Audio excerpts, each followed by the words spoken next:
Star Network. Peace and welcome to the culture here on the Black Star Network. I'm your host, Farajii. Thank you so much for tuning in and being a part of the conversation. Folks, let's talk about what's happening out of Washington first. As the House of Representatives is looking to vote on whether they should expel Representative George Santos, the lying congressman, from Congress. This is in light of the latest situation with him being on trial for fraud and other issues coming from the fact that he lies so much.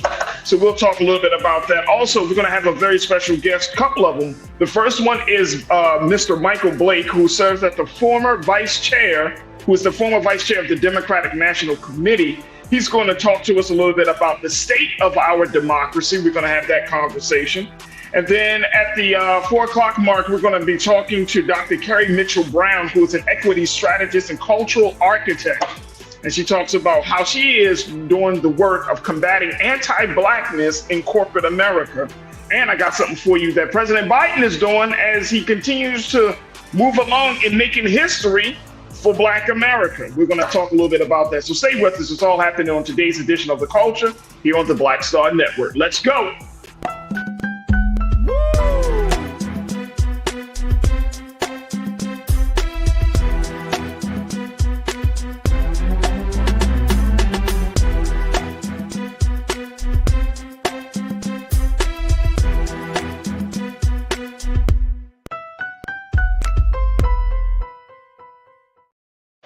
Folks, welcome to The Culture here on the Black Star Network. I'm your host, Farajii. Thank you so much for tuning in and being a part of the conversation.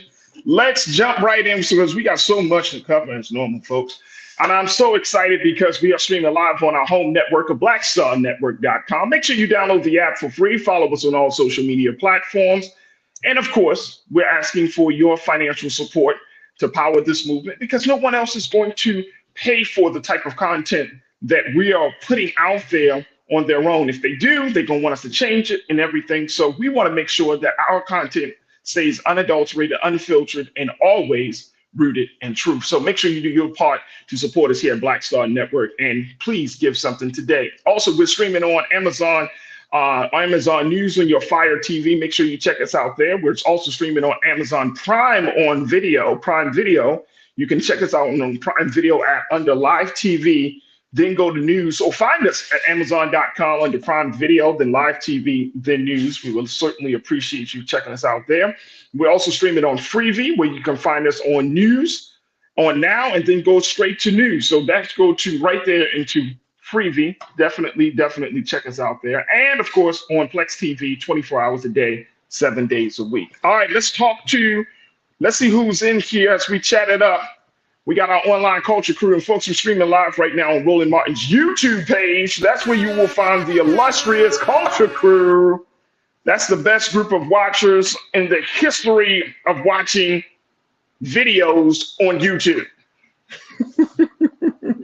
My fantastic culture crew. Folks are checking in from around the country. I see you, Pastor Damon Blissett.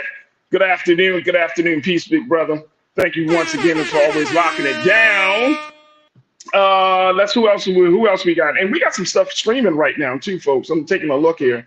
But let me go to the crew. Conscious Thought, I see you. Thank you so much for checking in. Cindy D. I can't wait to hear what y'all got to say about today's conversation. Pauline Hurt, checking in. Pauline, thank you so much. Kathleen Davis, good to connect with you once again, Kathleen. Hey, Kathleen. You don't like my music. Thank you so much for checking in. I truly appreciate that. And I see folks are still coming in. Make sure y'all hit that like button on the as y'all coming into the chat room. We truly appreciate it. Your likes definitely mean something, especially in this latest situation of algorithms. Your likes mean the world to us. So make sure y'all hit that like button. And of course, continue to tune in. All right, folks, let's talk a little bit about, let's get this part about it. And then we got to take a first quick pause. But did you know that the House of Representatives is looking to vote on whether they should expel Representative George Santos from Congress today? Did y'all know that? Yeah, folks, it's happening. Y'all know who George Santos is. This is the representative out of the state of New York.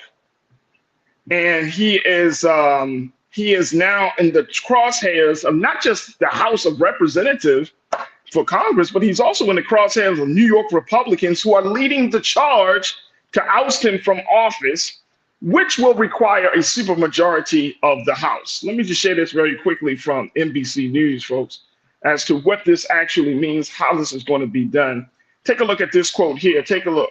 The House of Reps, they're going to hold this vote today on whether to expel the lying congressman, the embattled New York Republican who admitted to lying about his background and who has been indicted on federal fraud charges, to oust Santos. The resolution, backed by his fellow New York Republican folks, will need the support of at least 2/3 of voting lawmakers. If the effort is successful, if that is successful, folks, it will further dwindle the GOP's already minuscule majority in the House. They already feeling it. So that just simply means, folks, that we're looking at a situation here, and it might happen. It may happen. It may happen where they actually will try to set some boundaries and rules, and he might become the martyr. Since the GOP is under the crosshairs of a lot of people in this country, folks are always asking the question, what is going to be the future of the Republican Party? We've asked that question many times here on the show, and people are seeing how this Republican Party, the party that was once considered to be the party of family, the party of God, the party of law and order, how they have just simply fallen apart under all of those things. And at this point, we're looking at a situation where everyone that comes out or that represents that party is just toxic, man. What's your take on this? Join us in a conversation as the House is looking to see whether they should expel him. Should they expel him? Should they expel Representative George Santos of New York? What's your take on this? It's interesting. Sean, you checked in. Sean Ryan, thank you for checking in, as always, being a part of the crew. You say, LOL, they even had the old Speaker of the House cussing Santos out on a hot mic. I remember that. Yep, absolutely. Pastor Damon Blissett, you say, get his behind out of there with 3 chairs. Get his behind out of there. Well, we're going to have to see. And, Tiana, you said they should expel him along with the January 6th crew. How about that? How about that? Absolutely.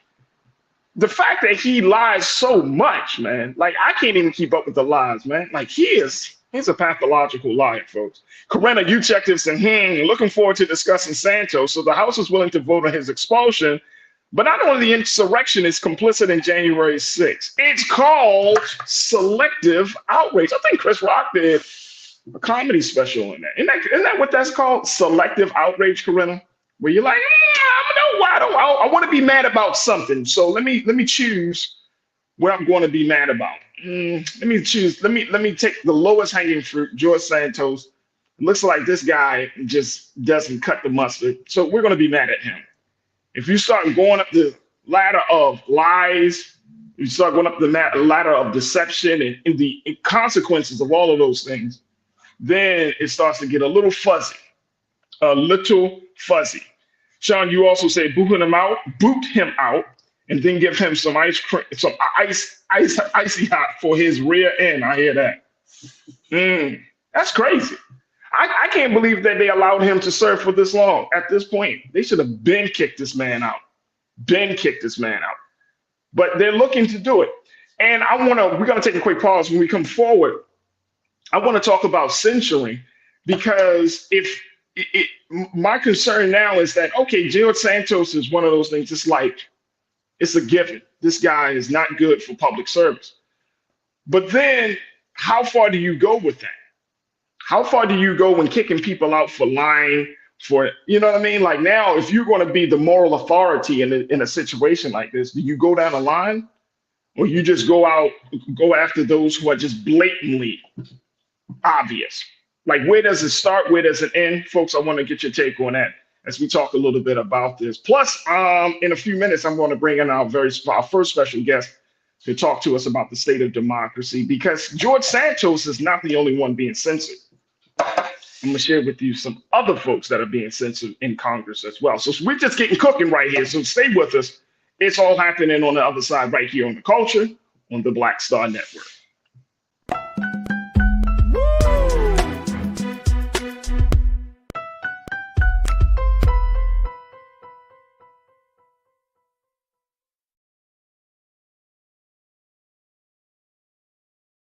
Pull up a chair, take your seat. The Black Tape with me, Dr. Greg Carr, here on the Black Star Network. Every week, we'll take a deeper dive into the world we're living in. Join the conversation only on the Black Star Network.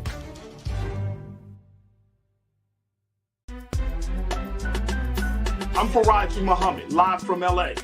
And this is The Culture. The Culture is a two-way conversation. You and me. We talk about the stories, politics, the good, the bad, and the downright ugly. So join our community every day at 3 p.m. Eastern and let your voice be heard. Hey, we're all in this together. So let's talk about it and see what kind of trouble we can get into. It's The Culture. Weekdays at 3, only on the Black Star Network.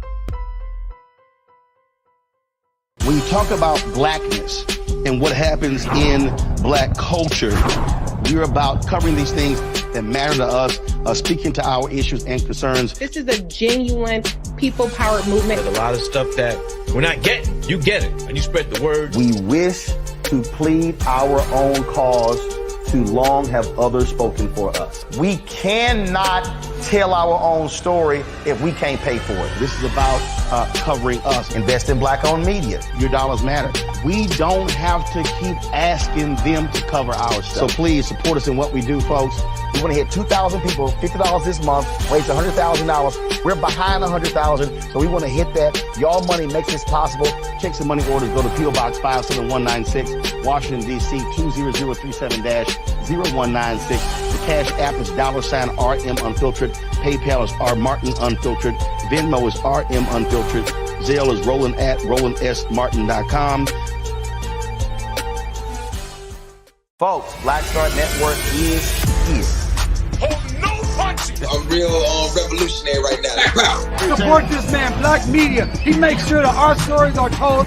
Thank you for being the voice of Black America, Roland. Stay black. I love y'all. All momentum we have now, we have to keep this going. The video looks phenomenal. See, this difference between Black Star Network and black-owned media and something like CNN. You can't be black-owned media and be scared. It's time to be smart. Bring your eyeballs home. You dig?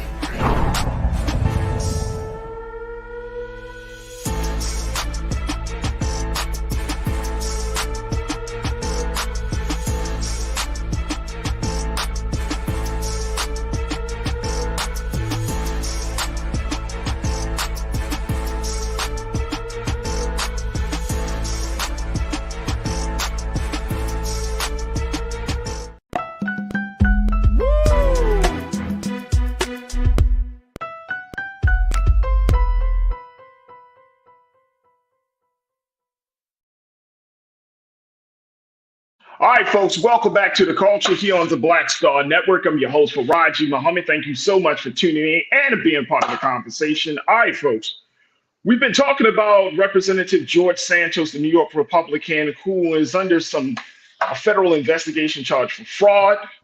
He's also is known as the lying congressman because he lied about everything from where he lived to who he is to what his name is. His background, everything, his family history, all of it. He's been lying. And so we're talking a little bit about what's the latest situation here out of Washington, D.C., where the House of Representatives are actually determining today whether they should expel George Santos from Congress, given the fact that his lying has caused great concern, especially for his home state of New York, as Republicans there are leading the way to try to get him out of office, and they should. According to the Republicans, the resolution that according to the House, there's a resolution right now where they're holding that Santos is, quote, not fit to serve in Congress. And this was introduced on the House floor last week by Representative Anthony Desposito, who are a Republican out of New York. Ahead of that vote, Representative Despacito and four other New York Republicans sent a letter Wednesday morning to colleagues urging them to back the resolution. According to the New York Republicans, they say, as Republican members from the New York delegation, we fully support Santos' expulsion and ask all of our colleagues to join us in voting yes. Yeah. They also addressed several concerns from colleagues about expelling Santos. According to the report, that in response to cries of let the voters decide, the New York Republicans said voters were, quote, robbed of that opportunity when they were duped into voting for an accused fraudster. And to those concerned about risking the GOP's already slim majority, this issue is not a political one, but a moral one. How about that, Corinna? They can find moralities somewhere. So, I mean, if they find morality somewhere, isn't that a start? My thing is, where does it start and where does it end?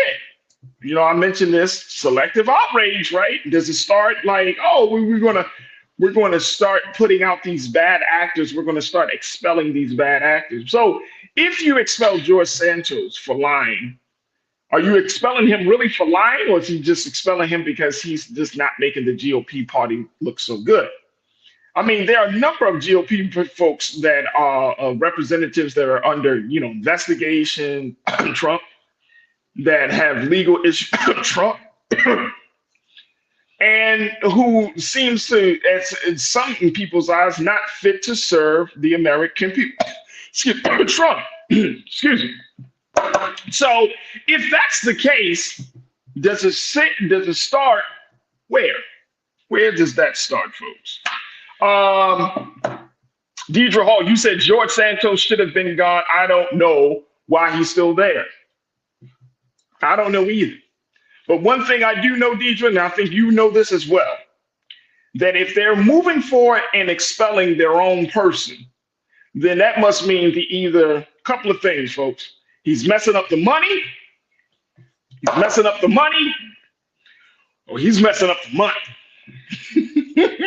The same way. Now, look, these are Republicans. The same way that Matt Gaetz moved forward and removing Kevin McCarthy. Look at this. The Republicans are going in on their own selves. Big brother Willie Frazier, you said within the parties, censure happens two ways. With Democrats, it starts with allegations to get kicked out. With Republicans, it starts with indictments and convictions. Ouch. But I think you got a great point, big brother Willie. I think you got a great point. Lori Parks, you said they needed Santos to vote for McCarthy, and they needed him to help vote in Johnson. Now he's no good to them now. With friends like these, Lori, with friends like these who need enemies, right? Anastasia, you said he only followed in lane with what 45 was doing. What does that say about the rest of them that are still there? That's the question.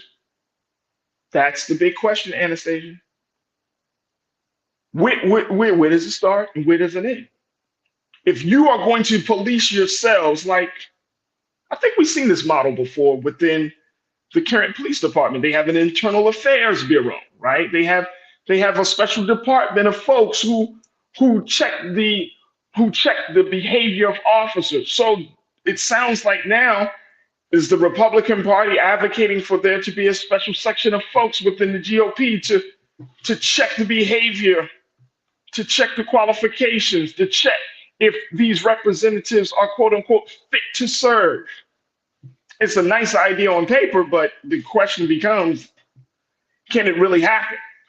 Do they have the will, not just the morality or any sense of moral authority? Do they have the will to check what's wrong with not just the party, to check what's wrong with poor leadership?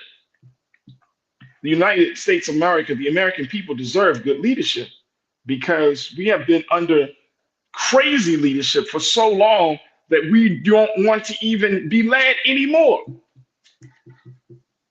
So we will have to see. I got to take another quick pause, but we will have to see. I'm keeping my eyes on this vote.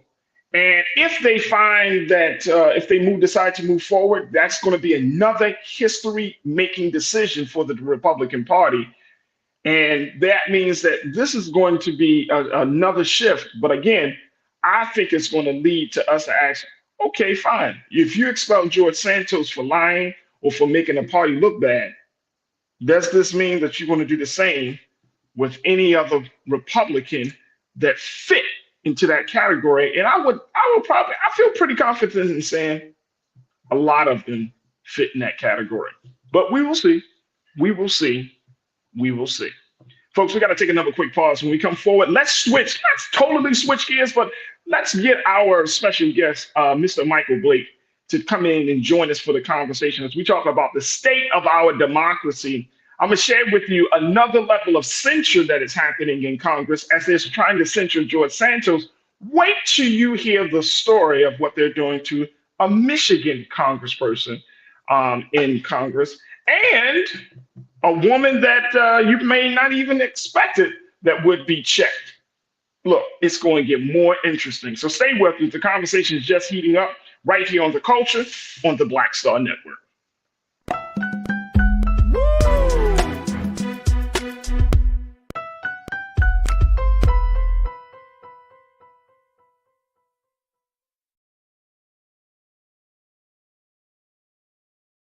Folks, Black Star Network is here. Oh, no punches! I'm real revolutionary right now. Support this man, Black Media. He makes sure that our stories are told. Thank you for being the voice of Black America, Roland. Stay black. I love y'all. All momentum we have now, we have to keep this going. The video looks phenomenal. See, this difference between Black Star Network and Black-owned media and something like CNN. You can't be Black-owned media and be scared. It's time to be smart. Bring your eyeballs home. You dig?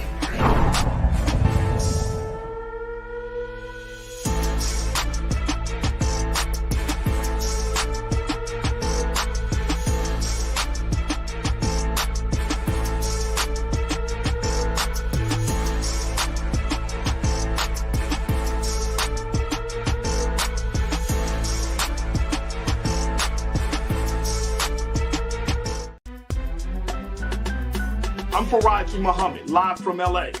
And this is The Culture. The Culture is a two-way conversation. You and me. We talk about the stories, politics, the good, the bad, and the downright ugly. So join our community every day at 3 p.m. Eastern and let your voice be heard. Hey, we're all in this together. So let's talk about it and see what kind of trouble we can get into. It's The Culture, weekdays at 3, only on the Black Star Network. When you talk about blackness and what happens in Black culture, we're about covering these things that matter to us, speaking to our issues and concerns. This is a genuine people-powered movement. There's a lot of stuff that we're not getting. You get it, and you spread the word. We wish to plead our own cause. Too long have others spoken for us. We cannot tell our own story if we can't pay for it. This is about covering us. Invest in Black-owned media. Your dollars matter. We don't have to keep asking them to cover our stuff. So please support us in what we do, folks. We want to hit 2,000 people, $50 this month, raise $100,000. We're behind 100,000, so we want to hit that. Y'all money makes this possible. Check some money orders. Go to P.O. Box 57196, Washington, D.C. 20037-0196. The Cash App is $RM Unfiltered. PayPal is R Martin Unfiltered. Venmo is RM Unfiltered. Zelle is Roland at RolandSMartin.com.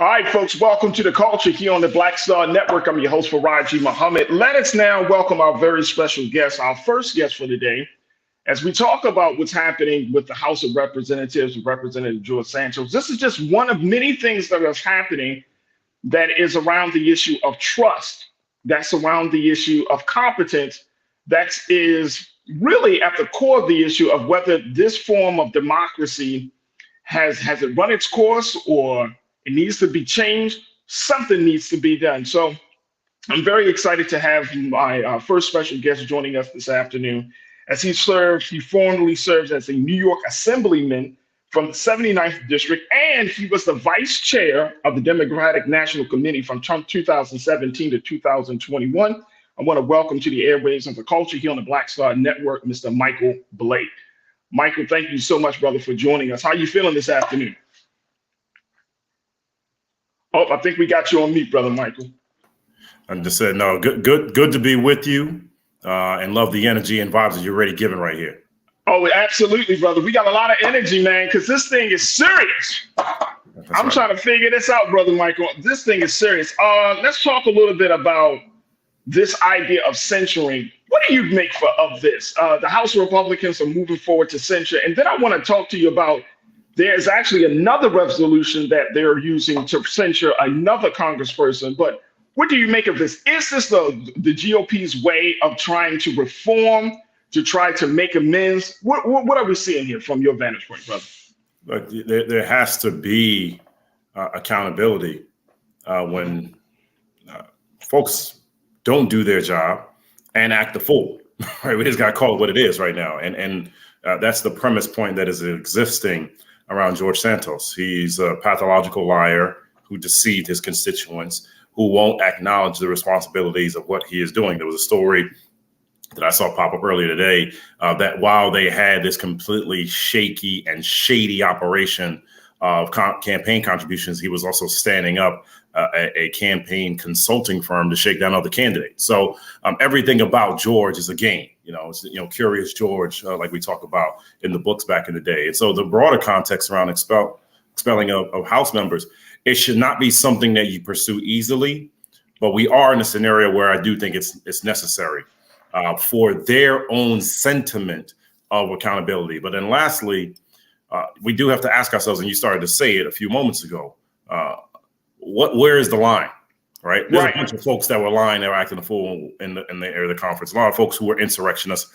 Their own speaker was one of the primary, if not the primary architect in defending and supporting what Donald Trump was doing. I think the only reason they're doing this is out of fear of political retribution rather than doing what they needed to be doing and holding themselves accountable in the first place.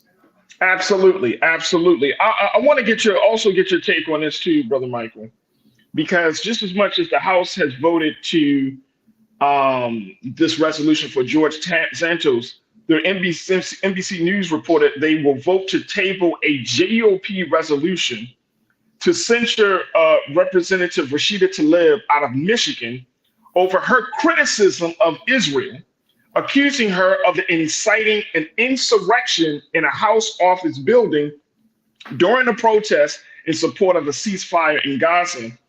The chamber will vote to table this a Democratic resolution to censor the author of the Tlaib resolution, far-right Representative Marjorie Taylor Greene, the representative out of Georgia, for some of her past controversial actions and remarks. This is coming from NBC News. So we're at a point in our politics, even in our democracy, that the idea of speaking out against something is becoming even though it is granted by the founding document of the United States Constitution, it's still frowned upon. And so can you help us to kind of give us some insight on how do we reconcile this? How can we say we live in a free and just society? And then when a national situation like Israel and the Hamas conflict happens, and there are a lot of talk around it, that those who speak out against it are often ostracized, and they are felt like they can't speak out. So what are we seeing in that respect?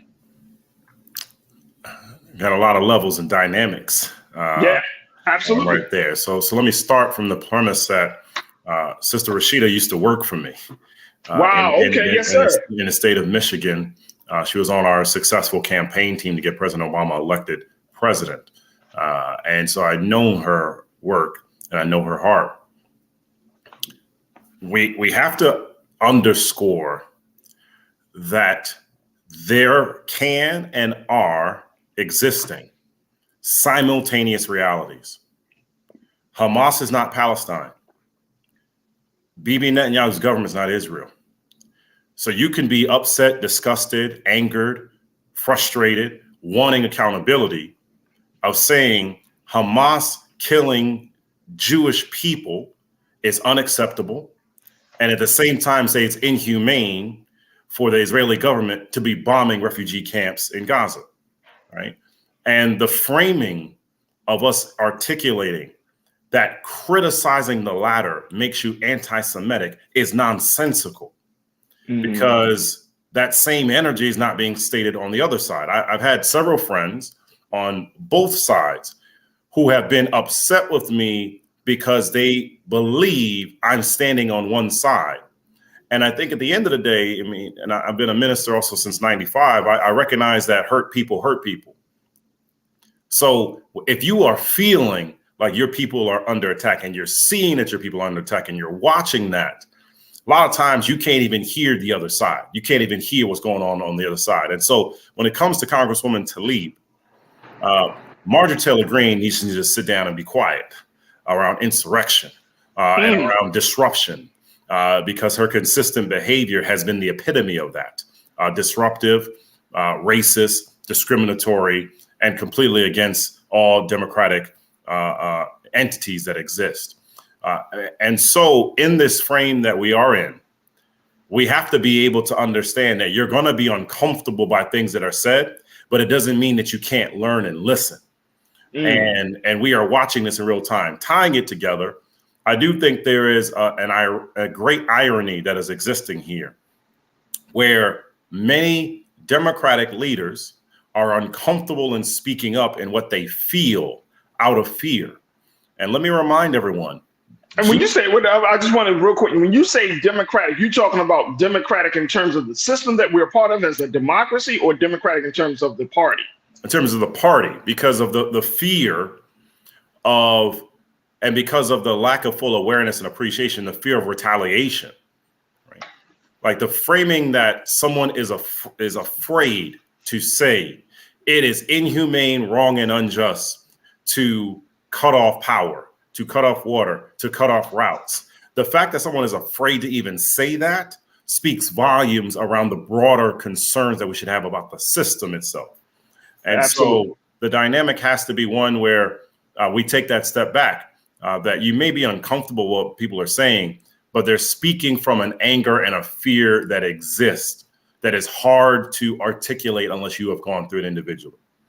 Absolutely. Look, Brother Michael, we got to take a quick pause. When we come forward, more conversation with you. Crew, I want you to join us in the discussion as I'm talking to our first special guest, Brother Michael Blake, who was the former vice chair of the Democratic National Committee from 2017 to 2021. We're talking about the state of democracy. We're talking about the idea of being censored. And I want to hear from you. So post your comments on our YouTube page as we're streaming live under Roland Martin's YouTube page. And of course, stay tuned. More conversation on the other side here on The Culture on the Black Star Network.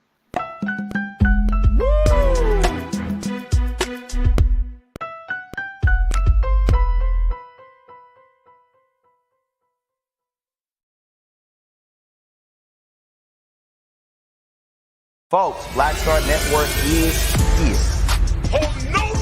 I'm real revolutionary right now. Support this man, Black Media. He makes sure that our stories are told. Thank you for being the voice of Black America, Roland. Stay black. I love y'all. All momentum we have now, we have to keep this going. The video looks phenomenal. See, there's a difference between Black Star Network and Black-owned media and something like CNN. You can't be Black-owned media and be scared. It's time to be smart.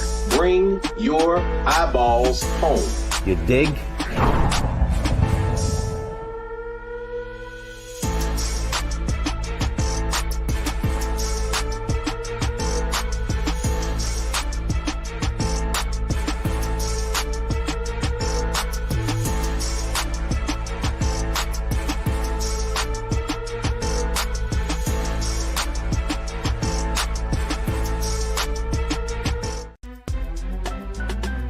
I'm Farajii Muhammad, live from LA.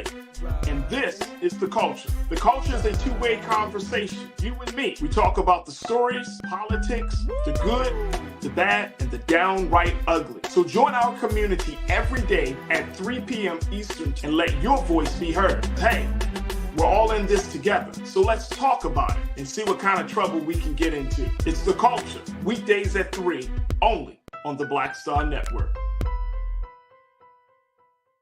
When you talk about blackness and what happens in black culture, we're about covering these things that matter to us, speaking to our issues and concerns. This is a genuine people-powered movement. There's a lot of stuff that we're not getting. You get it, and you spread the word. We wish to plead our own cause. Too long have others spoken for us. We cannot tell our own story if we can't pay for it. This is about covering us. Invest in black-owned media. Your dollars matter. We don't have to keep asking them to cover our stuff. So please support us in what we do, folks. We want to hit 2,000 people, $50 this month, raise $100,000. We're behind 100,000, so we want to hit that. Y'all money makes this possible. Checks and money orders go to P.O. Box 57196, Washington, D.C. 20037-0196. The Cash App is $RM Unfiltered. PayPal is R Martin Unfiltered. Venmo is RM Unfiltered. Zelle is roland@rolandsmartin.com.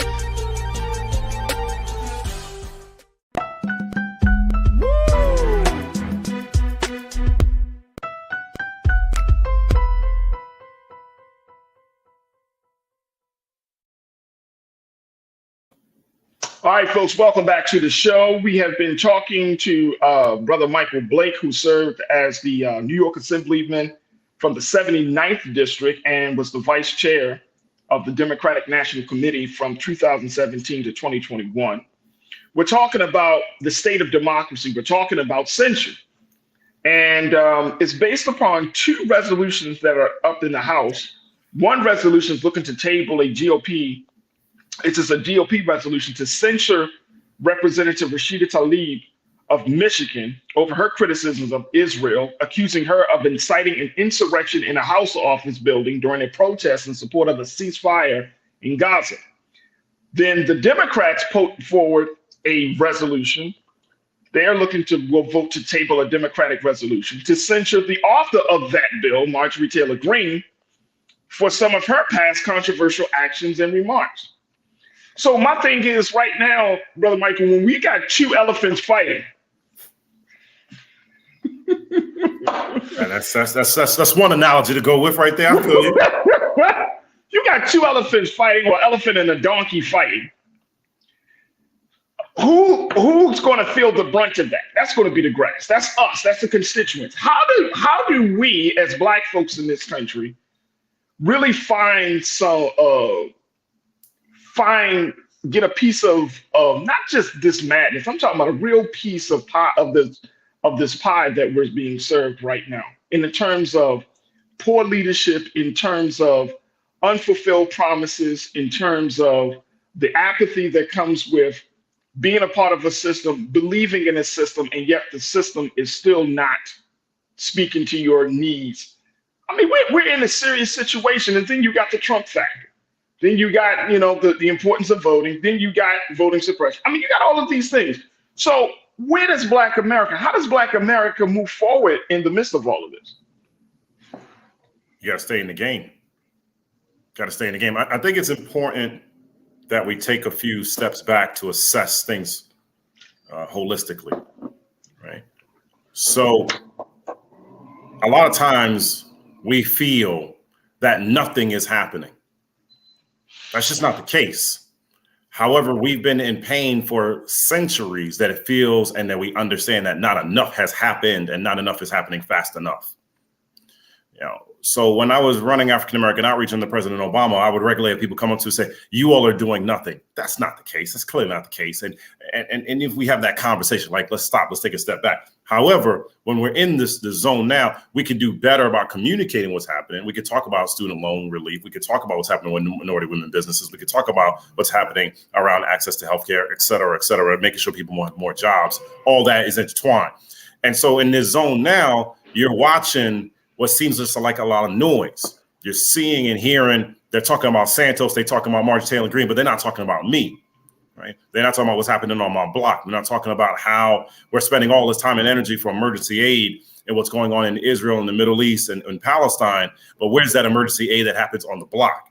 When I'm trying to figure out what's happening in my life, And so, you know, naturally folks will say, well, then this is not for me.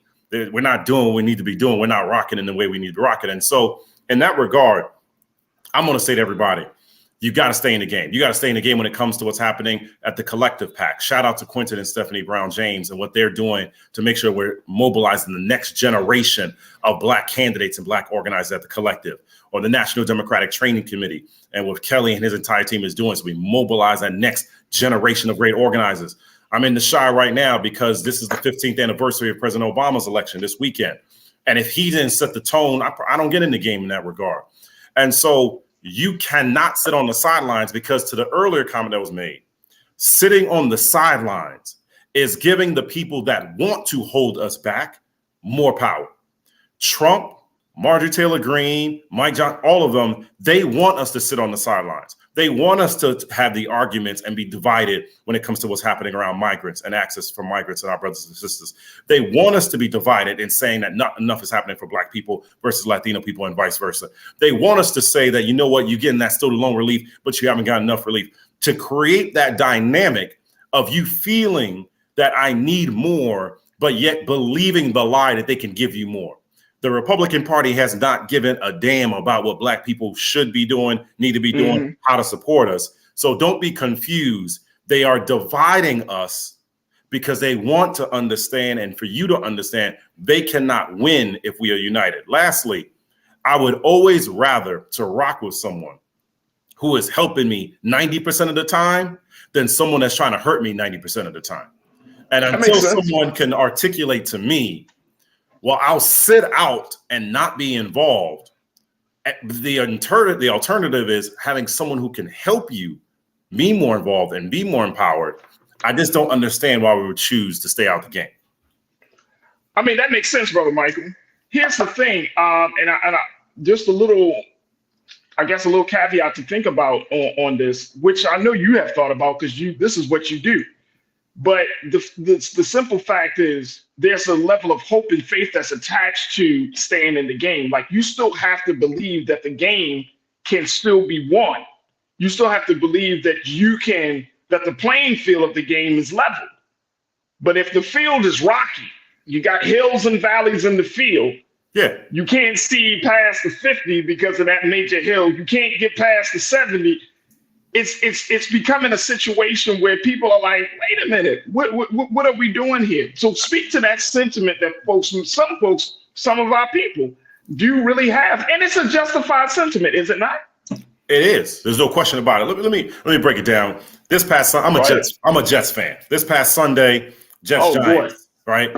Pouring rain. We already got disappointed because Aaron Rodgers got hurt early in the year. Pouring rain. Can't do anything. Could have made the decision when you're still down by 3 with 24 seconds left. Yo, we good. There has to be that decision that no matter how bad the conditions are, I'm going to still keep staying in the game. Okay. And so the framing of what do we do, from what we do at our team, Atlas Strategy Group, which for the last 10 years, we've been implementing equity and justice across the country. What we do at Next Level Sports of saying we can have a Black-owned sports TV network to amplify our stories. The work is happening to say that we have to fight for this justice. When Ron Alston out of Louisiana is stepping up for justice when it comes to social media cases and saying we're tired of social media companies taking advantage of us. When Brooke Hodge in LA is saying we can find more ways to deploy resources so that opioid lawsuits and settlements are actually coming to our communities. These are the things that we can be doing. And what I would say to the people is our pain is legit. Our pain is rational. Our pain has come from generations and centuries of distrust and heartache against us. But our ancestors do not want you to succumb to the pain. Our ancestors want us to keep pressing forward. And our responsibility in this moment, from this November till next November, is that we have an election approaching where on one side, Biden and Harris are saying, let's keep going. And the other side, you have Trump and whoever will be with him literally saying, we do not believe in democracy. We don't have a choice. Be in the game, because the alternative is us out the game permanently. There it is. Michael Blake, who is a former assemblyman for the state of New York. He's a former vice chair for the Democratic National Committee. Brother Michael, I love your insight and analysis. I would love to bring you back on. I know you got to hop off, so we would love to bring you back on and at a future date and continue to chop it up, brother, to talk a little bit more about some of these dynamics and factors within the state of democracy. But I thank you for your time with us this afternoon. Happy to be with y'all, even though I could feel a little bit of just shade, but it's okay. Hey, no, we're 4-3 right now. 4-3. So everybody just stay with me right now. Don't be confused when Aaron Rodgers comes back at the end of the year. People are gonna be getting on that bandwagon, but it's okay. I'll come back on the show no matter what. Hey, look, I'm a Ravens fan, so it's Lamar Jackson and company for me. So you feeling good? Yo, y'all probably the best team in the league right now. I understand why you're feeling that way. But let us rock. Let us rock. Oh man, my brother Michael Blake. Thank you so much, brother, for your time and being so good for the culture. We truly appreciate it. Appreciate you. All right, folks. We got to take another quick pause. When we come forward, let's shift gears. Let's talk a little bit as we talk about that level of trying to figure out what's going on in democracy. Let's also talk about what's going on in corporate America. My next guest, who's going to be joining us, she's going to be talking about how she's doing the work of combating anti-Blackness in corporate America. And she's doing it in a very, very unique way. So folks, you don't want to miss this conversation with Dr. Carrie Mitchell-Brown joining us on the other side. So stay with us. It's all happening on The Culture right here on the Black Star Network.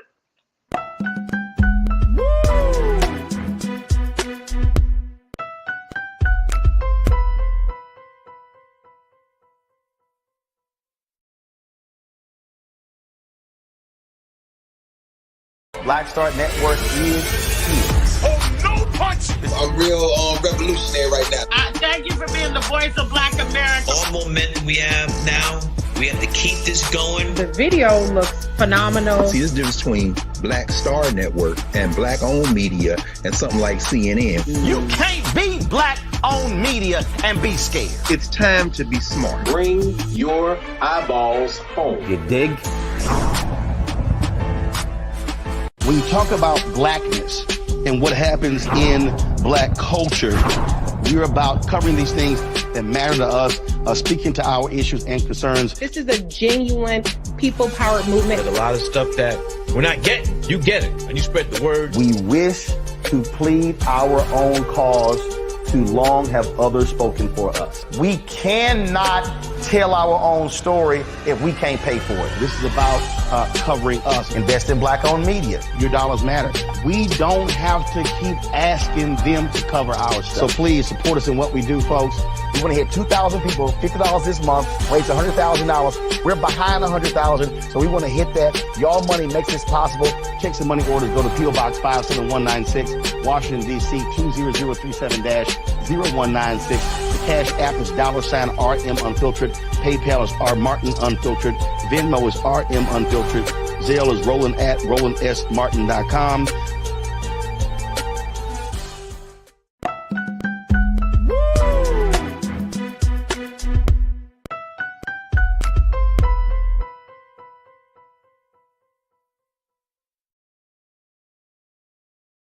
All right, folks, welcome back to The Culture here on the Black Star Network. I'm your host, Farajii Muhammad. Thank you so much for tuning in and being a part of the conversation as we are just moving along in these discussions today.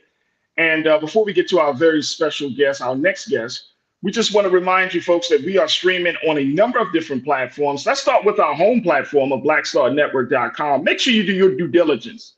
Follow us on all social media platforms at Black Star Network. You can follow us on Instagram and on Twitter and on Facebook. You can like us on Facebook. But we are doing that work of being a digital space, a digital movement that's bringing relevant, unadulterated, unfiltered content like nowhere else as we speak to the issues, the heart, the mind, the spirit, the soul of Black America. So make sure you do your due diligence. Download the app for free. Follow us on social media. And more importantly, you heard Brother Roland say it. He talks about it nonstop. We need your support. So your financial support means everything to us to power us this movement, because there are some folks in this country that do not want us to have a Black news, a Black information station, a Black network, a Black platform like this, where we're having these types of conversations. And y'all can hear the differences of the type of views that we present on this show and on versus on other shows. And just as a network, we're giving you a broad look at the many different perspectives that exist in Black America. It's not just one thing. It's many different perspectives. So your support means everything. We're also streaming live on Amazon News on your Fire TV. We're on Amazon Prime Video now. We make sure y'all check us out there. We're available on Prime Video under the Prime Video app under Live TV and News. So you can go to the website, Amazon.com under Prime Video, Live TV, the news. And we're also on Freevee as well as on Plex TV 24 hours a day, 7 days a week. All right, folks, so let's jump back into it. And my crew is they just chatting it up, man. When we talk to Michael Blake, they got a lot to say. Well, I'm gonna see if y'all got a lot to say as I bring up our next special guest. This is a woman that is on the front lines of changing the culture in corporate America, especially when it comes to things like Blackness, and how she's doing her part to combat anti-Blackness within the business world. So we want to welcome to the airwaves of the culture and the Black Star Network, Dr. Kerry Mitchell-Brown, who serves as the founder principal of KMB. And she is an equity strategist and cultural architect. Dr. Kerry, good afternoon. Welcome to the culture. How are you today, sis? Good afternoon. I am doing great. How are you? I'm good. I'm good. Thank you so much for asking. And more importantly, thank you for being here to join us for this conversation. Absolutely. It's a pleasure. Let's get started. Let's get started. All right. First and foremost, Dr. Kerry, for those who may not be familiar, because language means a lot, what does it mean to be an equity strategist and cultural architect? I mean, it sounds like you moving mountains and you raising the heavens. I mean, what we doing here, sis? Talk to us. What does that actually mean? What kind of work does that do? What does that work entail? Yeah. What it actually entails is, there are business strategies. There are business strategies around products. There are business strategies around services. And there's also business strategy around equity. And if it's not a strategy within your organization, it's not a strategy. If it's not a strategy within your company, then you don't move on it. We see things get attention, they get resourced when it's actually a strategy. And if you have a strategy, you need a strategist to help you move it. A cultural architect is just that. We can, say, hey, we're going to change things, but we paint the walls. We change the wallpaper. An architect is like, how is this built? What is in the way that we need to dismantle? And what do we need to put in place so that we can actually have the forward direction that is actually required for the things that we espouse as a company and as people who actually want to see change. So this is some major stuff. This is transformative work you're talking about doing within the business structure, because if it's not just a change in strategy, you're talking about changing culture, and this is the show, The Culture. So you're talking about behaviors, you're talking about traditions, you're talking about values in some cases. So this is a very, even though it's not considered to be tangible, the intangibles of who we are and how we operate, it speaks directly to those things. We're talking about seismic shifts. We're talking about creating the conditions where everyone feels valued, that there are high levels of respect, and no matter where you are, where you enter, where you stay, that your contributions are valued. Those are basic human needs, and we have somehow lost meeting those. And we're talking about creating organizations. Companies should be sites for learning about equity and fair treatment, and those companies that are willing to put in the work and make those seismic shifts, I'm partnering with them to make that happen. That's awesome. Look, Dr. Kerry, we got to take a quick pause. When we come forward, I want us to talk a little bit more about the work that you're doing. And I got a big question for you, Doc. I got a big question for you. So I'm going to hold it until we get back from the break. Folks, I want you to join me in the conversation as we talk to Dr. Kerry Mitchell-Brown, as we talk to her about the work of equity, inclusion, equity strategy, being a cultural architect, and why it's important for us to even have a conversation about addressing the issue of anti-Blackness in corporate America. So stay tuned. The conversation continues on the other side, right here on The Culture on the Black Star Network.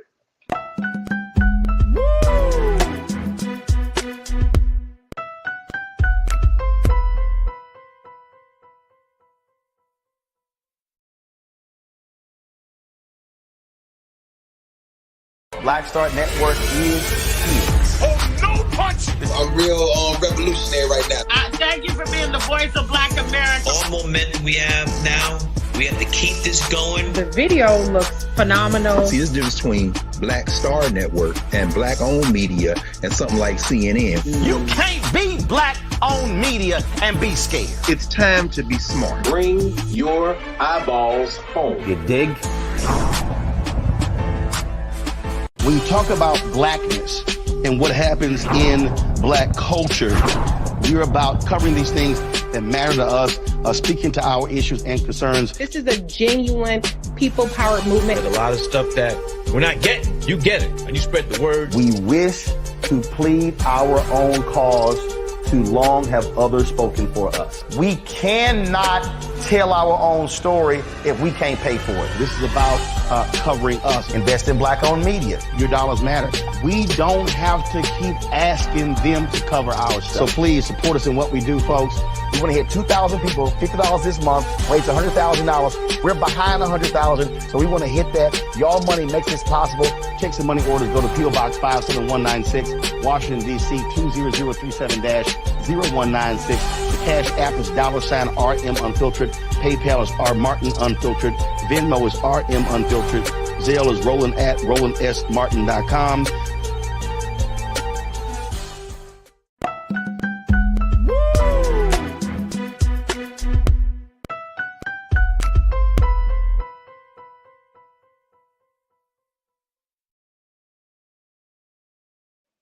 All right, folks, welcome back to The Culture here on the Black Star Network. I'm your host, Farajii Muhammad. I am joined by our second special guest, Dr. Carrie Mitchell-Brown, who is the founder and principal of KMB, but she is an equity strategist and cultural architect. She has done major work in organizational development. She's a social justice advocate. She works with individuals, organizations, and businesses and corporations.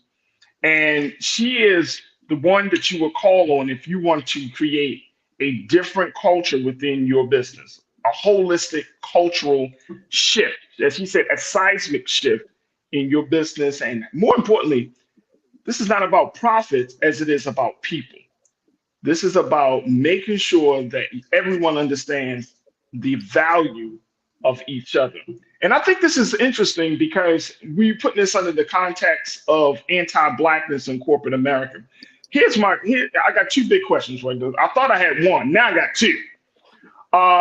One is, Dr. Carey, do you see, what grade would you give corporate America in their stance in relationship with Black folks? Is corporate America more open to Blackness, or is it less open to Blackness, or there hasn't been really any change? And I'm going to use the metric that everybody else uses. Since George Floyd of 2020, 3 years later, we're talking about race and white supremacy. We're talking about all these things, but is corporate America listening? I believe that corporate America can take the lead on this. I would say that there's still a lot of work to do in order to do that. I mean, they are impacted by what's happening in the world. I mean, we have not made a ton of progress. I mean, our numbers do not lie.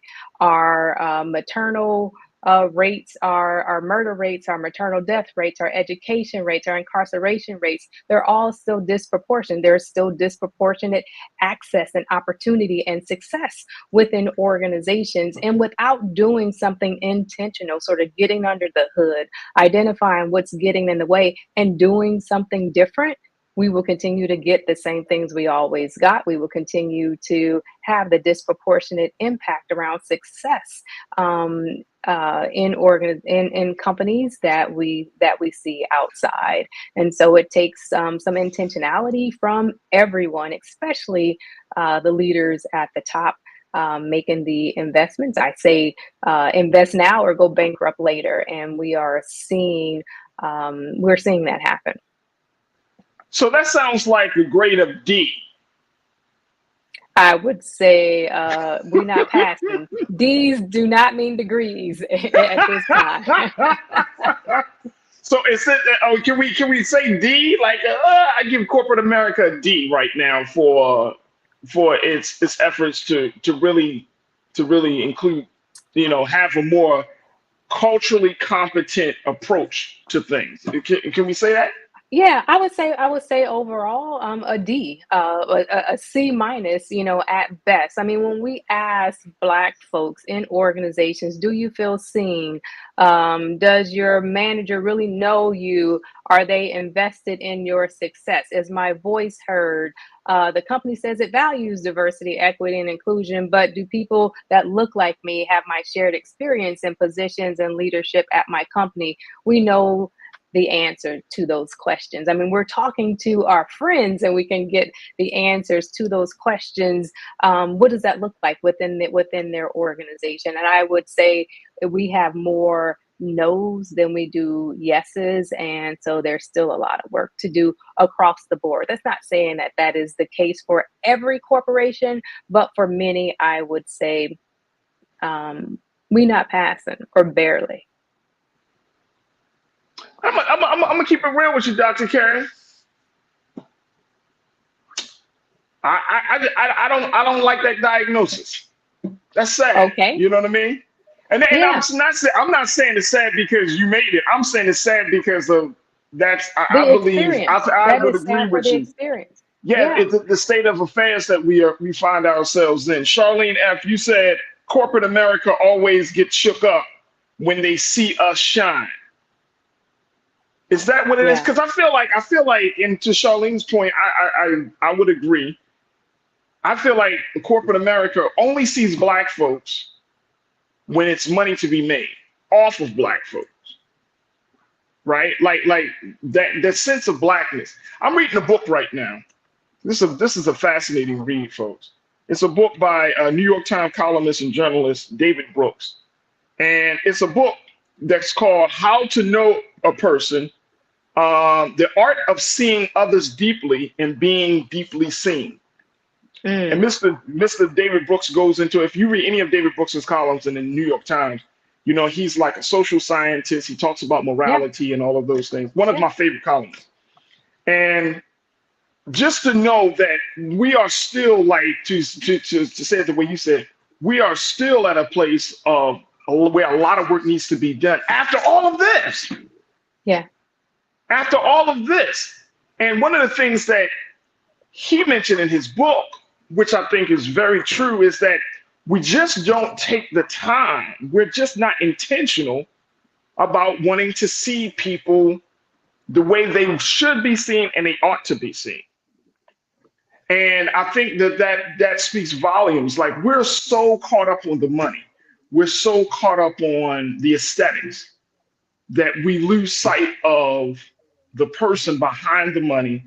We lose sight of the person that create the aesthetic, to the point where it becomes this transactional relationship. And I think corporate America, I remember when George Floyd was killed. This is just 3 years ago, Dr. Carey.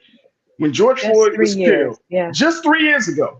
And you remember when all these major corporations talk about, man, we stand with social justice and equity, and we stand Black. I remember turning on Netflix and Blackness, Black Lives Matter, and all of this stuff. And then they even went as far as to say, Doc, oh, well, we're going to throw some money at these causes. And then a year or so after the killing of George Floyd, when they did a report, a number of places did an actual report on which companies actually came through on their promises and pledges. It was less than like 10%. Yeah. Yeah. It's so disheartening. It is so disheartening. They espouse commitments to do better in the future. Right. And the future came. The future was now. The future was then. The future came. And there was still not a ton of progress. Right. Absolutely. And so what is that gap? What is that gap? So I work with corporations on narrowing that gap over time. Like, it doesn't happen overnight. And there's this thing around what are the human behaviors that are required to address it. Right. And so, again, not understanding that if we actually ensure that people are fully seen, that they are fully heard, that they are respected, that they are invested in, we actually make more money organizationally, right? And so that way people are bringing their best selves, they're bringing their best work, and they're doing they are doing they have the perfect conditions to maximize the labor force in a way that actually works for everyone, and it's not this transactional nature on just doing the bare minimum. Absolutely. Absolutely. Look, Doc, we're going to take another quick pause, and I'm going to share with you what some of our culture crew is saying about this issue of being seen and, more importantly, combating anti-Blackness in corporate America. Folks, continue to post your comments and your questions and your thoughts as we're streaming live on YouTube under Roland Martin. Go to Roland Martin's YouTube page, join us in the conversation, and we'll try to highlight as many of your comments as possible on the other side. So stay with us. The conversation continues with Dr. Carrie Mitchell-Brown as we talking about anti-Blackness in corporate America right here on The Culture on the Black Star Network.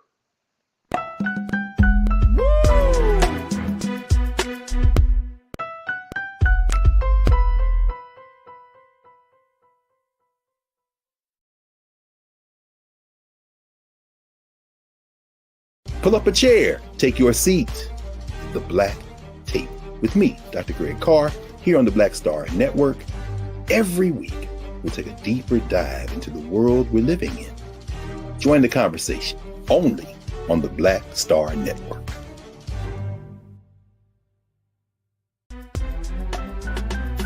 I'm Farajii Muhammad, live from LA. And this is The Culture. The Culture is a two-way conversation. You and me. We talk about the stories, politics, the good, the bad, and the downright ugly. So join our community every day at 3 p.m. Eastern and let your voice be heard. Hey, we're all in this together. So let's talk about it and see what kind of trouble we can get into. It's The Culture, weekdays at 3, only on the Black Star Network. When you talk about blackness and what happens in black culture, we're about covering these things that matter to us, speaking to our issues and concerns. This is a genuine people-powered movement. There's a lot of stuff that we're not getting. You get it, and you spread the word. We wish to plead our own cause. Too long have others spoken for us. We cannot tell our own story if we can't pay for it. This is about covering us. Invest in black-owned media. Your dollars matter. We don't have to keep asking them to cover our stuff. So please support us in what we do, folks. We want to hit 2,000 people, $50 this month, raise $100,000. We're behind 100,000, so we want to hit that. Y'all money makes this possible.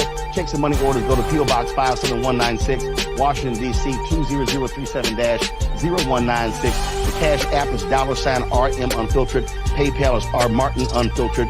Venmo is RM Unfiltered. Zelle is Roland at RolandSMartin.com. Folks, Black Star Network is here. Oh, no punches! I'm real revolutionary right now. Support this man, Black Media. He makes sure that our stories are told.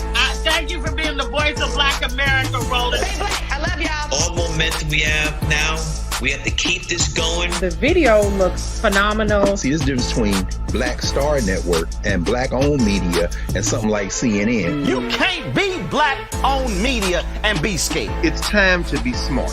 Bring your eyeballs home. You dig?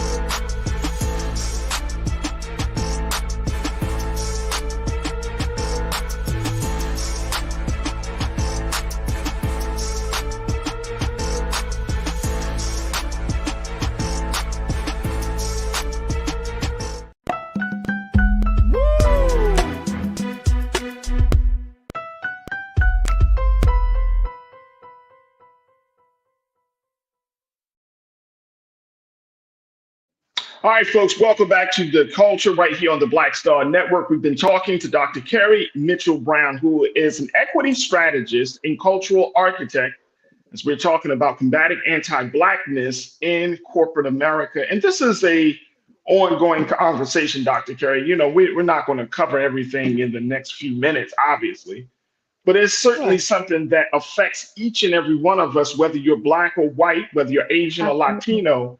It affects us all. Now, so I want to know, and then I want to share with you just some comments.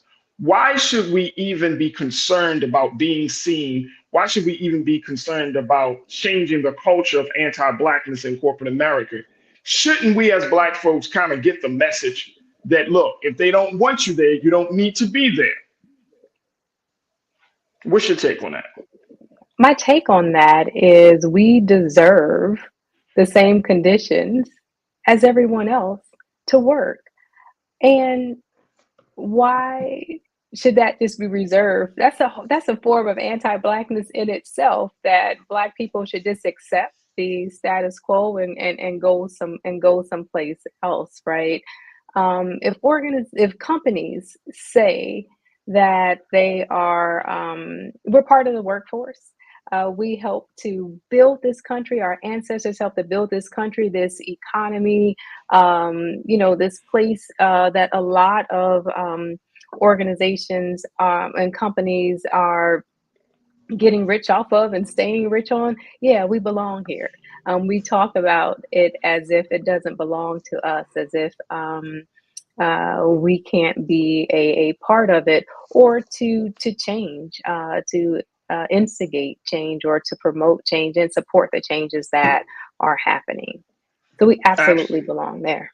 So we belong there. Okay. Absolutely. I think I would agree with you. Let me go to what some of our culture crew is saying about this whole conversation, Dr. Kerry. Taylor, you said first comes honesty and transparency. If you have a history of lying, inequity, and misrepresenting the facts, you are a threat, not trusted, not a co-worker. Start there. Would you like to respond to? Yeah, I mean, we all have to do our individual work. Oftentimes in corporations, we are pitted against each other as Black people. Sometimes there's just few of us. And we know that Black people will take us out faster than white supremacy will take us out, right? So how do we work together? And am I lying? Like, no, I mean, it's Black true. folks will cut. Unfortunately, some of our people will cut your throat faster than a butcher on a slice of steak. Right. And so they will just be like, "I'm losing my job over you." Hey, supervisor, this person, I heard a little something. They ready to take you out, man. Like, that's unfortunate. Right. Yeah, but how do we not fall? Like, how do we not fall for that? How do we go in and support one another in doing this work? If we're the first, how do we leave the door open for others to follow? How do we mentor? How do we promote? How do we share and create access and opportunity for others? How do we demand that our managers and our leaders do the same? Absolutely. Lana says, as long as you have racism, you will have anti-Blackness. What I do is participate in my company, Black ERG, and I voice my opinion in company surveys and speak specifically to Black issues. What's your take on that, Dr. Kerry? Yeah, oftentimes we hear, like, I'm tired of saying the same thing. I'm tired of saying the same thing. Like, if you don't share your experience, like, take advantage of those opportunities to lift up what your lived experience in the organizations might be. And companies have to listen. And one of the things that I often say is to corporate leaders is, this might be hard to hear. And you have to hold at the same time. It is hard to say as a Black person, especially if there's potential that you might lose your job, you might not get a promotion, or you may be seen as a instigator and or a troublemaker. Like, respect, taking those things seriously is important. That sounds like a gang mentality, though, when you think about it, doesn't it? It's like, you talk out, you speak out against us, and we're gonna reciprocate with punishment and consequences against you, even though here's the crazy part, Dr. Carey. Even though that criticism is given, but the criticism is really a way for us to be for a way for those companies to be better. But then Right, you have absolutely. and then you have folks that'll fight you and say, no, we're not this. You know what? You got an X on your back. You're a target now. And it's Right. like, that is absolutely insane. And I Right. think that that's part of the problem, and I think that it creates a culture where, just like we see in the street, I'm serious, like just like we see in the street culture, right? Snitches get stitches type of thing, right? Like you're going to suffer the consequences for speaking truth to power to help a company be better. That's right. One of the things that I often advise is that we have to create the conditions that is broad enough for us all to journey together and to learn together, because we're all coming at this at different places and at different rates. We often hear that this is really hard work, and we set it up as being hard, and it really isn't as complex as we think it is. And it is not as simple as living by the golden rule. It's much harder than that. It's complex situations that require simple interventions. And sometimes it's just slowing down. And it may take years. It's prioritizing what has the largest impact that will solve most of the symptoms that people are feeling within organizations, and take some of those on, and then build upon those successes and continuing to do the work. And also there's individuals that have to do their own work as well. So there's work that Yeah. individuals have to do that's outside with therapy, right? So if as a Black person, you are reacting to every time somebody, says something to you, well, you can't do that within organizations, right? So what is the work you individually have to do as a Black person, so you're not triggered every time somebody gives you a look in a way that takes you back to a time where things didn't go quite so well, right? And then what is the organization, what's the company's responsibility to creating an environment to where there's not discrimination, to where there's not bias, to there's unfiltered access to opportunity and growth, to where you can really tap into the promise of really talented and smart people within the organization, and you create the conditions to do very good work, and at the same time make a lot of money. I'm making... You make a lot of money. There it is. Look, we got to take a quick pause, Dr. Carey. When we come forward, let's talk about the mental health consequences that you talked about. Impact. Let's talk about the consequences, the mental health consequences for Black folks in corporate spaces and that are part of companies that encourages anti-Blackness, how we get ourselves out of that quagmire. Folks, the conversation continues on the other side, so stay with us. It's The Culture right here on the Black Star Network.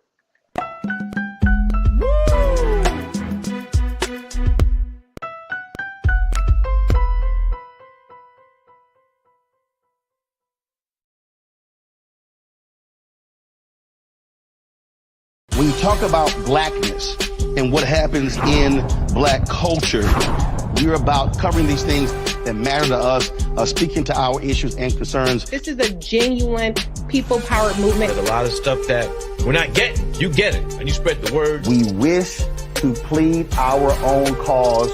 Too long have others spoken for us. We cannot tell our own story if we can't pay for it. This is about covering us. Invest in Black-owned media. Your dollars matter. We don't have to keep asking them to cover our stuff. So please support us in what we do, folks.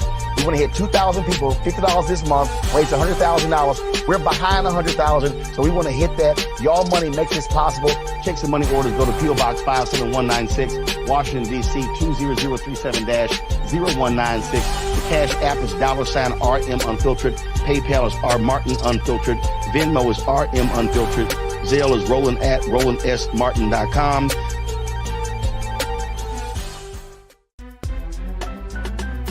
I'm Farajii Muhammad, live from LA.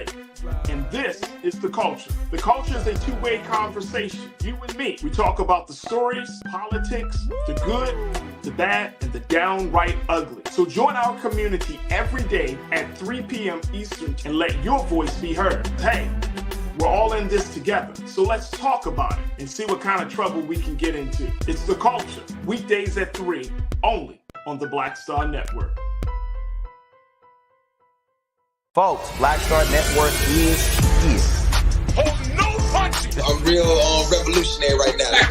Support this man, Black Media. He makes sure that our stories are told. Thank you for being the voice of Black America, Roland. Stay black. I love y'all. All momentum we have now, we have to keep this going. The video looks phenomenal. See, this difference between Black Star Network and Black-owned media and something like CNN. You can't be Black-owned media and be scared. It's time to be smart.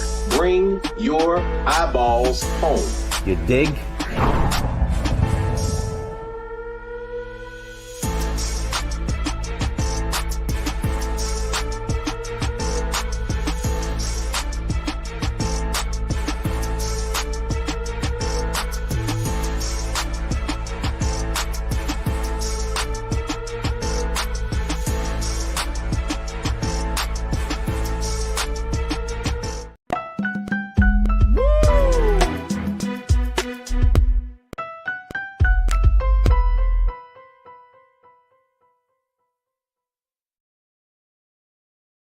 All right, folks, welcome back to The Culture here on the Black Star Network. We've been talking to Dr. Carrie Mitchell Brown, who is an equity strategist and a cultural architect, as she does the work of combating anti-Blackness in corporate America. And we're talking about it, so we would love to get your take on it, folks, as you join us in the chat as we're streaming live on Roland Martin's YouTube page. Dr. Carrie, let's go back to just getting some more thoughts from our online culture crew. You are not a victim. You said people have to choose, and well, you know what? I'm gonna hold this point until just in a few moments. So you are not a victim. This is a great point that you're making about an exit plan, and I want to talk to you about that, Dr. Carey. But I do want to kind of get your take on the implications. You talked about impact. And often we actually encourage people. I think in our culture of capitalism, I think our culture of social mobility, the drumbeat is get into corporate America, make a name for yourself, make a shitload of money, right? And then at the same time, you know what I mean? Think about people that look like you on their way up to the top, right? But I wonder, like, you're going through all of these things. It's like I'm watching and I know this has been out for a minute. I'm watching the show The Other Black Girl on Hulu, and it's a great movie. It was a great series. But one of the big things that they talk about is just this rise of, you're part of a white company that has been white and stoic and has not, really thought and considered about the interests. They have not matured. They have not evolved over the years. And how this Black woman is a part of this company, and she is like the consciousness of this company, right? And I find that Black folks who go into corporate America, I know our people don't always want to be the consciousness. We don't have to want to carry that weight, that we got to be the conscious to wake white folks up in a company that has 400 workers. When people see you, they, oh boy, here it come. You know what I'm saying? That's a lot. That's a lot. So talk to us about like the mental health impact of working in a space that you have to claw your way, you have to fight your way to get seen, to be heard, and to have your presence felt. Yeah, I mean, it is tough. And I've been there before, being the only one or only few and being the moral compass. For a company, especially around the racial and gender justice work and sort of how they are doing. And it can be taxing. It is important to take care of yourself. and being very clear on the things that you can change, have the ability to change, can influence, and being clear on the things that you cannot. And there's individual care that is absolutely required. Who are you partnering with outside of the organization to ensure that you are not going crazy, right? And so, because often it's like, is this real? Is this really happening? Just And like in the show, that's what's happening, yeah, right? It's like, I love the show. It says paranoia gets a promotion, and it's like you become paranoid. You lose your sense of self in that process. yeah. You do lose your sense. You do lose your sense of self, and you begin to rationalize the things that are not rational, right? And so, how do you stay centered? How do you keep your balance? And what is your valuation on when it's time to go? And so, oftentimes, I encourage people in companies that is doing this work, especially diversity, equity, and inclusion work. If you cannot change where you live, like change where you live. And for companies who actually cycle through a number of really talented, brilliant, bright Black folks, it's like, hey, what's happening here? That But you do you take up, and I hear you, but is that a fight that you encourage people, or you encourage Black professionals to take on? You see what I'm saying? Like, going back to the show, the protagonist in the show, she takes on the fight, right? Based upon some things that happened before she even got in the door. So, but isn't that kind of asking for a lot? If you're a Black professional, you're working for some of these top tier companies, Fortune 500 companies. You might be working for Amazon. You may be working for Walmart. And I'm talking about in a managerial supervisory capacity, right? You might be working for some telecommunications company, whatever company it is. But then you have to be great at your job, and then you got to be an advocate. You got to be great at your job, then you got to be an activist.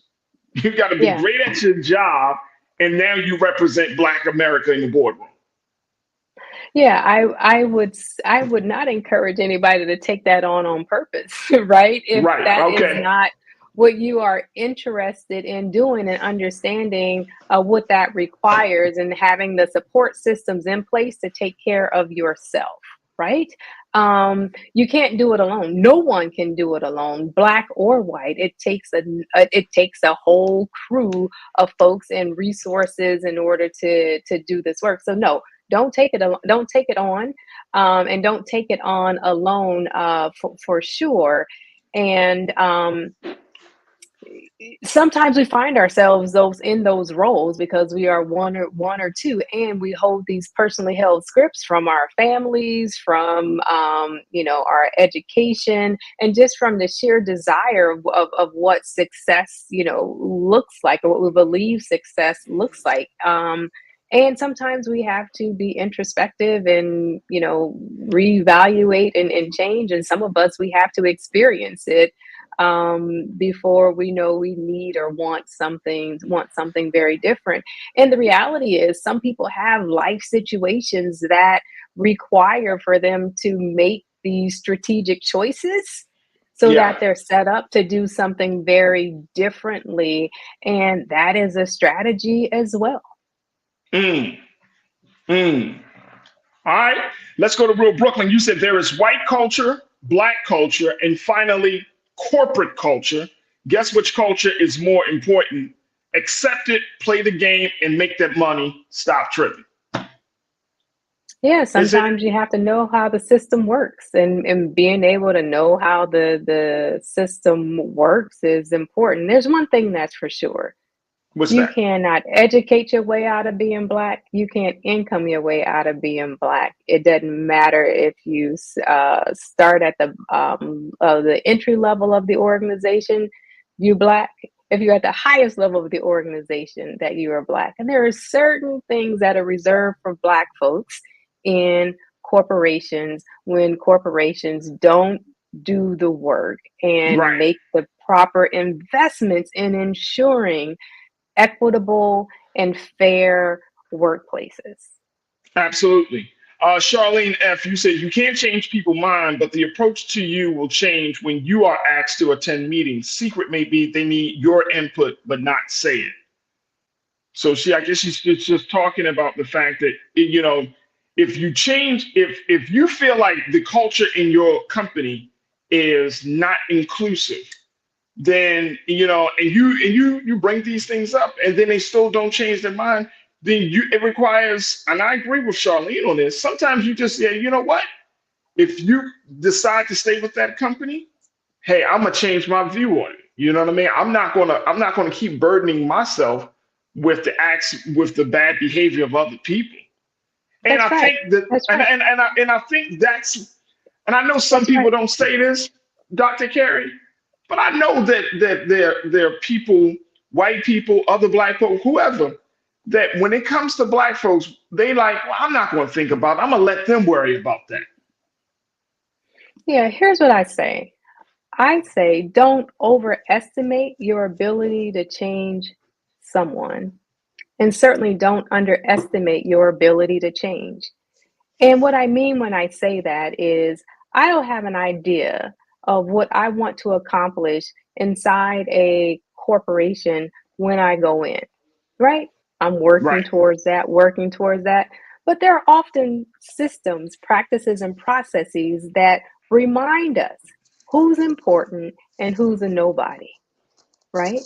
And we can work, within that system to try to change it, and try to instigate, something else happening. We'll raise our hand, say, hey, this is our experience. And sometimes we even get the privilege of providing feedback because they'll want to know, well, resource groups, or how are we doing with Black folks? Please come and tell us. And we'll tell you. And we'll also tell you what we may want you to, what you can do to get a different outcome, and you don't invest in it and you don't change it. There's only so much. So at some point, it's like, hey, I have 2 kids at home that actually count on me to get this paycheck. And so I'm going to let y'all do what y'all do. These are the requirements for me to meet my job. I am a top performer, so I'm going to excel a little bit, and I'm going to keep it moving. Absolutely. No friends, no new friends, right, Dr. K? No. You're like, you know what? I don't need this. Y'all not coming home with me. At the end of the day, when it comes at 5 o'clock, I'm out. I'm gone. Yeah. Yeah. And I can be friendly. We can be friendly. We can be cordial. Sure. You know how, hey, Dr. K, you know how black folks be like, I'm cordial. That's right. That's right. Well, we work here. We're co-workers, right? Right. Right. And I'm still going to be a professional, and I'm still going to do my job. But the system does not allow itself for different things. Like, corporations are built and structured to get the results that corporations get. And again, without some architectural changes and seismic shifts, that will continue to happen. There it is. Let me see. Let me get one more comment in before we take our final pause. I think I saw something. Oh, you are not a victim. You said people have to choose their companies wisely. If you don't like the culture of any company, work on an exit plan. I work in corporate America, and the second my company crosses me, I'm out. So it sounds like you are not, but you are not a victim. Is like, I am not going to be a victim. I am out. It reminds me, it's like that scene from What's Love Got to Do with It, where they were sitting in the diner, and she was like, you only have to hit me once, and she went out the door, and we never saw that sister for the rest of the movie. That's right. I mean, we're not held captive in these companies. We're not held captives in these corporations. We do have agency, right? What's your exit strategy? Oftentimes, I plan my job 3 jobs from now. It's a strategy, right? What skills and experiences do I need to ultimately get to where I want to be, right? If I'm clear on that going in, and if I know the equation, when you get to the point to where it costs you more to be there than that they are willing to pay you, then it's time to go. Come on, say that But one you more have time, to be Keith. strategic. When it costs you more to be there than what they are willing to pay you, then it's absolutely time to go. And so you have to know how much you're worth, right? So as a mother, as a working mother, if I can't get to the things that are important to me and experience some of these things that I want to be doing as a working mother, and it costs me additional FaceTime hours just because y'all want to see FaceTime hours, but it's not being productive, and I can't go and to an award ceremony, for my children. Like that cost, that's a huge cost. That's a huge psychological cost for me and my children long term. Y'all can't pay me enough for that. There it is. I'm gonna have to figure out what's next, right? So planning ahead, and make some rational choices around who you engage with, what corporations you engage with, and why. Do your research. There's a bunch of information. There are more resources now than there were 10 years ago on how companies line up on diversity, equity, inclusion. We know that diverse companies, you get better outcomes, and diversity is always shifting, right? Because the makeup of the workforce is always shifting. Ask very explicit questions. When you're going in for an interview, you are also interviewing the organization, not them just interviewing you. No, you tell me, what's the experience of Black women in this organization? Gotcha. Yes, ma'am. Right? There it is. And if they can't tell you, that might be a sign that you may not want to park there, or you may want to park there for just a little bit, because there's something that you need to get to, because you're going to need it 2 jobs from now. There it is right there. Dr. Carrie Mitchell-Brown. Dr. Carrie, what's a resource? Is there a website for you? Give us a resource. Absolutely. You can find me at carriemitchellbrown.com. That's KERRY. Mitchellbrown.com, and I'm at all social media handles as Dr. Carrie M. Brown. You can find me there. That's what's up right there. Dr. Carrie Mitchell-Brown, who is an equity strategist, who is a sister that's been working on the front lines of combating anti-Blackness in corporate America, doing the work of diversity, equity, inclusion. Dr. Carrie, thank you so much for joining us on the show. And more importantly, Dr. Carrie, thank you for being so good for the culture. Hey, thank you. It was a pleasure. Absolutely. Folks, we got to take a quick pause. When we come forward, I'm going to share with you what President Biden is doing to make history for Black America once again. Stay tuned. That is up next here on The Culture on the Black Star Network.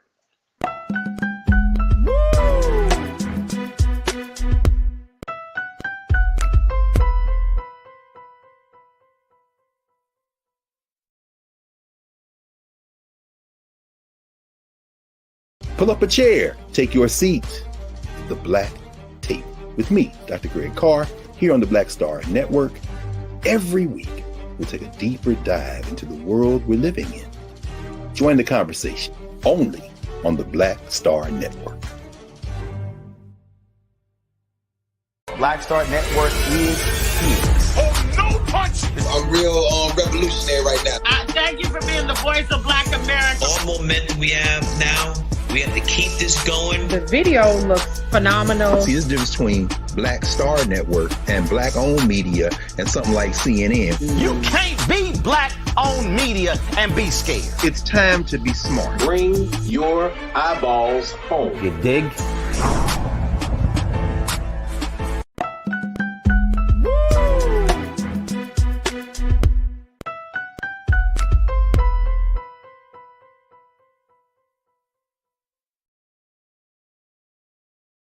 All right, folks, welcome back to the show. Welcome to the Culture here on the Black Star Network. As we close out today's show, I figured, let's talk about something that will leave a feeling a little bit better about things and what's going on in the country. And this is something that is another history-making effort that President Biden and his administration has moved forward on. President Biden has officially appointed 2 more Black women to the federal bench, folks, as judges. Judge Juliet Sneed, nominated to the U.S. District Court for the Middle District of Florida, and Judge Jacqueline D. Austin, nominated to the U.S. District Court for the District of South Carolina, are the latest judges, according to the reports, to be added to the president's historic number of Black women nominated to the federal bench. According to the Griot, this is another milestone for the president. Based on the statement that came out from the White House, the director of the White House Office of Public Engagement, Stephen Benjamin, put it out saying that the Biden-Harris administration continues to set records when it comes to professional and demographic diversity. So as we were talking about breaking through the anti-Blackness in corporate America, stuff is still being done. It's crazy that in 2023, you can still be the first Black person, or you can still be making history and making racial history in 2023. I think that's mind-blowing.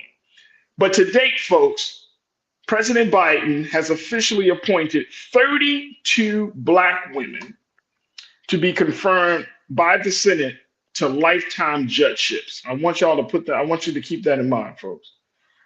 32 Black women have been appointed by President Biden and been confirmed by the Senate to lifetime judgeships.